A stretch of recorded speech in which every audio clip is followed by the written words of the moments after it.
সোহেল তাজের সাথে অন্তর্বর্তীকালীন সরকারের মিটিং নিয়ে যে উচ্ছ্বাস আমরা দেখতে পাচ্ছি, এটাই হচ্ছে পিছনের দরজা দিয়ে আওয়ামী লীগকে পুনর্বাসন করবার রাজনীতি।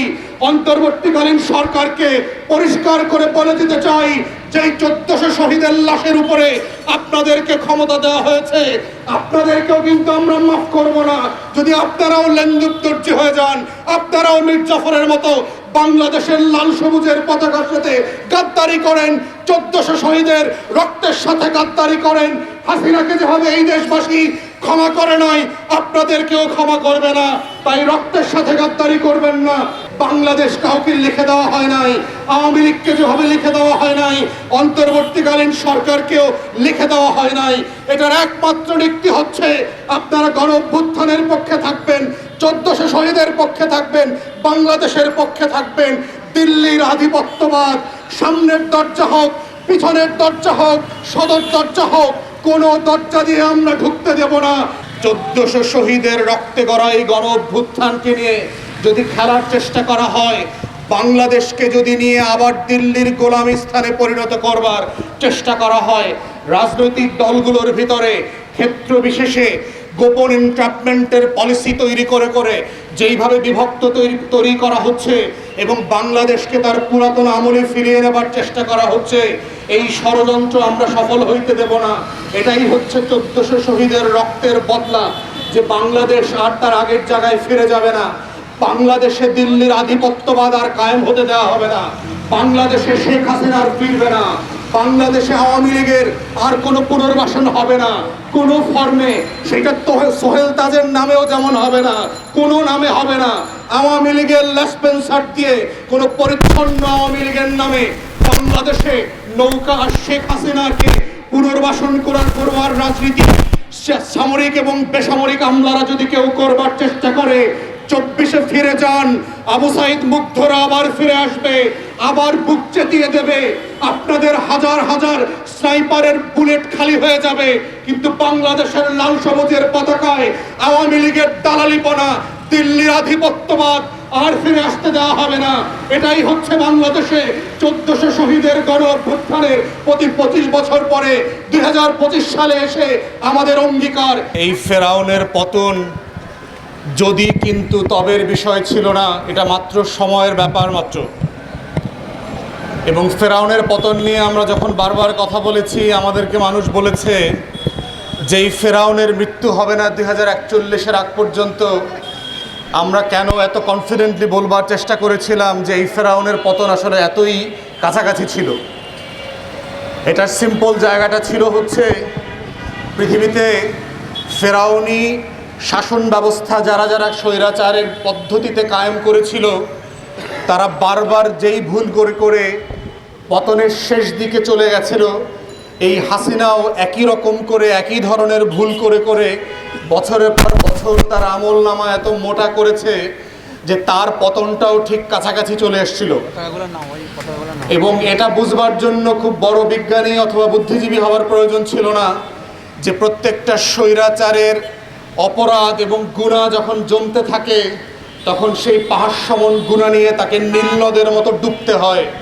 এবং আমরাও দেখেছি বারবার কিভাবে এই হাসিনার পতনের জন্য যেই যে উপকরণগুলো দরকার ছিল, পানিতে ডোবা দরকার ছিল এবং মোদিস্থানে পালিয়ে যাবার মতো প্লট তৈরি করবার প্রয়োজন ছিল, সেইটা কিভাবে সে তার সেই কবরস্থানের মাটি একমুট করে করে বারবার গত 16 বছর ধরে তৈরি করেছে এবং দিন শেষে সেই মাটিটা পর্যন্ত বিমানে করে নিয়ে যেতে পারে নাই, তার মাটি ছাড়াই বিমানে করে যেতে হয়েছে, তার লুটের সম্পত্তি পর্যন্ত নিয়ে যেতে পারে নাই।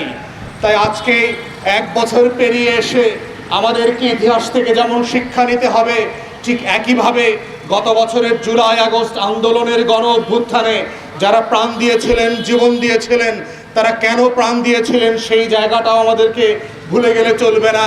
1400 শহীদের রক্তে গড়া এই গণ অভ্যুত্থানকে নিয়ে যদি খেলার চেষ্টা করা হয়, বাংলাদেশকে যদি নিয়ে আবার দিল্লির গোলামি স্থানে পরিণত করবার চেষ্টা করা হয়, রাজনৈতিক দলগুলোর ভিতরে ক্ষেত্র বিশেষে গোপন এনট্র্যাপমেন্টের পলিসি তৈরি করে করে যেইভাবে বিভক্ত তৈরি করা হচ্ছে এবং বাংলাদেশকে তার পুরাতন আমলে ফিরিয়ে নেবার চেষ্টা করা হচ্ছে, এই ষড়যন্ত্র আমরা সফল হইতে দেব না। এটাই হচ্ছে 1400 শহীদের রক্তের বদলা, যে বাংলাদেশ আর তার আগের জায়গায় ফিরে যাবে না। বাংলাদেশে দিল্লির আধিপত্যবাদ আর কায়েম হতে দেওয়া হবে না। বাংলাদেশে শেখ হাসিনা আর ফিরবে না। বাংলাদেশে আওয়ামী লীগের আর কোনো পুনর্বাসন হবে না কোনো ফর্মে। সেটা সোহেল তাজের নামেও যেমন হবে না, কোনো নামে হবে না। আওয়ামী লীগের লেসপেন্সার দিয়ে কোনো পরিচ্ছন্ন আওয়ামী লীগের নামে বাংলাদেশে নৌকা আর শেখ হাসিনাকে পুনর্বাসন করবার রাজনীতি সামরিক এবং বেসামরিক আমলারা যদি কেউ করবার চেষ্টা করে, 24-এ ফিরে যান, আবু সাইদ মুগ্ধরা আবার ফিরে আসবে, আবার বুক চেতিয়ে দেবে। আপনাদের হাজার হাজার স্নাইপারের বুলেট খালি হয়ে যাবে, কিন্তু বাংলাদেশের লাল সবুজের পতাকায় আওয়ামী লীগের দালালিপনা, দিল্লির আধিপত্যবাদ আর ফিরে আসতে দেওয়া হবে না।